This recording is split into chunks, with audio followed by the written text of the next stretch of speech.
உங்கள் favourite TV ஷோக்களை இனி miss பண்ண தேவையில்லை. ZEE5 இல் முற்றிலும் இலவசமாக காணுங்கள். இங்கேயும் எப்பொழுதும். அக்கா, வெளிய வாங்க.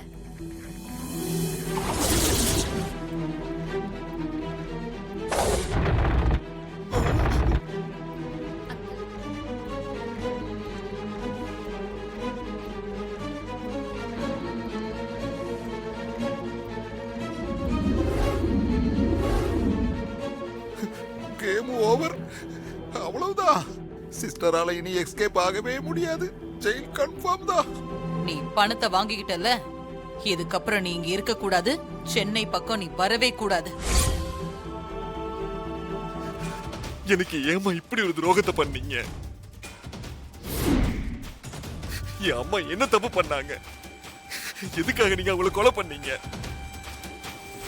நாங்க 2 பேரும் உங்களுக்கு என்னமா துரோகம் பண்ணோம்? எதுக்குமா எங்களை கொல்ல நினைக்கிறீங்க? என்ன பெத்த அம்மாவை விட உங்க மேலதான் நான் பாசம் அதிகமா வச்சேன். ஆனா நீங்க என்ன உங்க மகனை நினைக்கவே இல்லையம்மா. அவனுக்கு இப்படி ஒரு துரோகத்தை பண்றதுக்கு உனக்கு எப்படி மனசு வந்தது தாரா? ஐயோ, கோர்ட்ல நிக்க வச்சு கேள்வி கேட்கற மாதிரி பாயிண்டா கேக்குறாங்களே. சிஸ்டர் வசமா சிக்கிக்கிட்டு முழிக்குதே. கடவுளால கூட இனி சிஸ்டர் காப்பாத்த முடியாது போல் இருக்கே. அப்படித்தான் கேம் ஓவர். 10 வயசுல இருந்த பெத்த அம்மா மேல கோவப்பட்டு அவங்க போட்டோவை பார்த்து அம்மான்னு சொல்லாம 20 வருஷம் இருந்திருக்கேன். ஆனா உங்ககிட்ட ஒரு நாளாவது ஒரு நொடியாவது கோவப்பட்டிருப்பனா? இல்ல உங்க முகத்தை பார்க்காம இருந்திருக்கனா? பெத்த அம்மாவை ஒதுக்கி வச்சுட்டு உங்க மேல உண்மையான பாசத்தை காட்டின எனக்கு போலியான தாய் பாசத்தை காட்டி என்ன மோசம் பண்ணிட்டீங்களேம்மா. நீங்க எனக்கு இப்படி ஒரு துரோகத்தை பண்ணதுக்கு பதிலா சின்ன வயசுல என்ன சாகடிச்சிருக்கலாமே. ஹஸ்பண்ட் சூர்யா, இப்படி எதுக்கு ஏமாத்துனீங்க நீங்க? மாமா, இவங்களால சும்மாவே விடக்கூடாது சூரிய மாமா.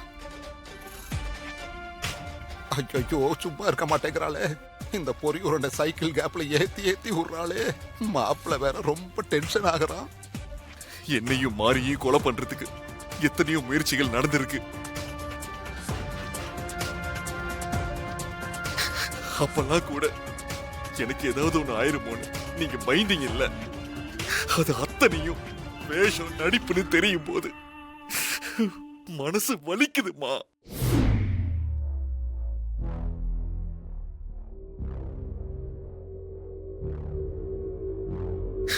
மாறி என்கிட்ட பல முறை சொல்லியிருக்கா, நீங்க என் மேல வச்சிருக்க பாசம் போலியானது, பொய்யான பாசத்தை காட்டி மோசம் பண்ணிட்டு இருக்கீங்க, உங்க உண்மையான முகம் வேறன்னு சொல்லுவா.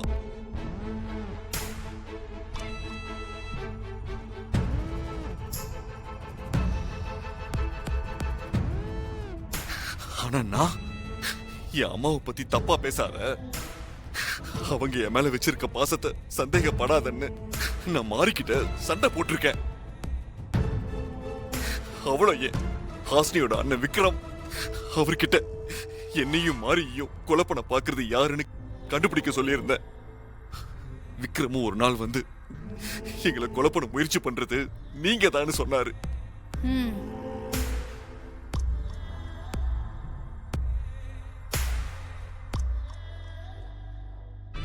அப்ப கூட நான் நம்பலம்மா.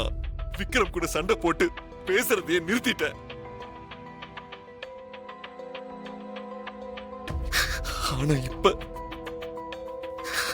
அவங்க சொன்னதெல்லாம் உண்மைன்னு தெரியும் போது நீங்க என்ன எப்படி முட்டாளாக்கிருக்கீங்கல்ல. இவ்வளவு நாளா நான் முட்டாளா இருந்திருக்கமா. இந்த வீட்டுல நீங்க பண்ண விஷயங்களை எல்லாம் யாரோ வெளியில இருந்து பண்ணிட்டு இருக்காங்கன்னு நான் இவ்வளவு நாளா வெளியில தேடிட்டு இருந்திருக்கேன்.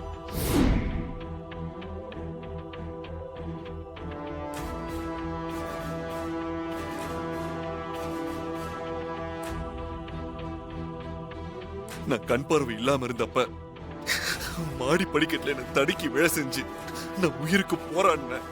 அப்ப வீட்டுல யாரோ ஒருத்தர் தான் இத பண்ணிருக்காங்கன்னு நான் மாறிக்கிட்ட சொன்னேன். அப்ப கூட நீங்க இப்படி பண்ணிருப்பீங்கன்னு எனக்கு தோணலாமா? இனி சிஸ்டர் நிலைமை என்ன ஆக போகுதோ?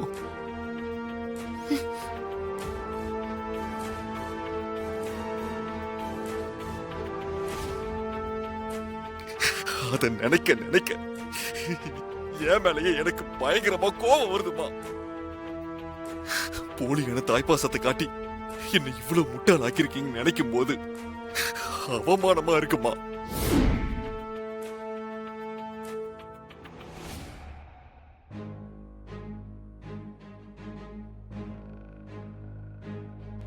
இப்ப கூட நீங்க பண்ண தப்புக்கு உங்களை போலீஸ்ல ஒப்படைச்சு தண்டனை வாங்கி கொடுக்கலாம் தான் மாறிக்கிட்ட சொல்ல.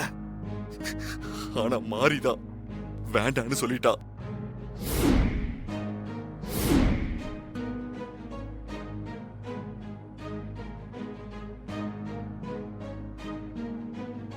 அப்பாடா, அப்ப ஜெயில் கன்ஃபார்ம் இல்ல. தப்பிச்சாங்கடா சாமி. நீங்க தேவி அம்மாக்கு செஞ்ச துரோகத்துக்கும் எங்களுக்கும் இந்த குடும்பத்துக்கும் செஞ்ச கெடுதலுக்கும் தேவி அம்மா தண்டனை கொடுப்பாங்க. அதனாலதான் போலீஸ்ல ஒப்படைக்க வேண்டான்னு சொன்னேன்.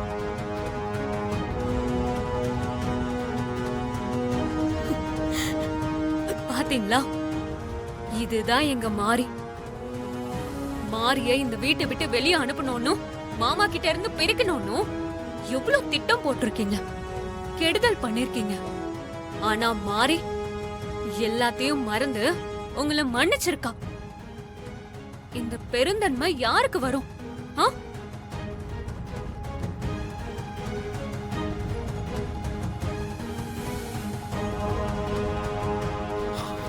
நீங்க என் மேல காட்டினது போலியான அன்பு, பாசம், அக்கறை. ஆனா இந்த நிமிஷம் வரைக்கும் நான் உங்க மேல வச்சிருக்க பாசம் உண்மையானது. அதனால நான் உங்களை கையெடுத்து கும்பிட்டு கேட்டுக்கிறேன், இந்த வீட்டை விட்டு வெளியே போயிருங்க. ப்ரோ,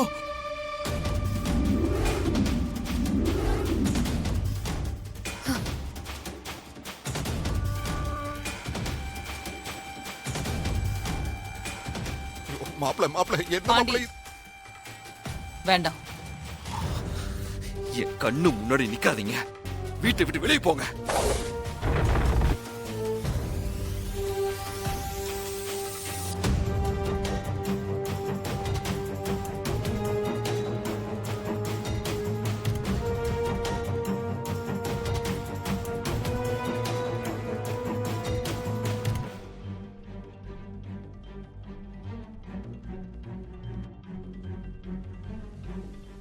ZEE5 ஆப்பை டவுன்லோட் செய்து அனைத்து எபிசோடுகளையும் இலவசமாக பாருங்க.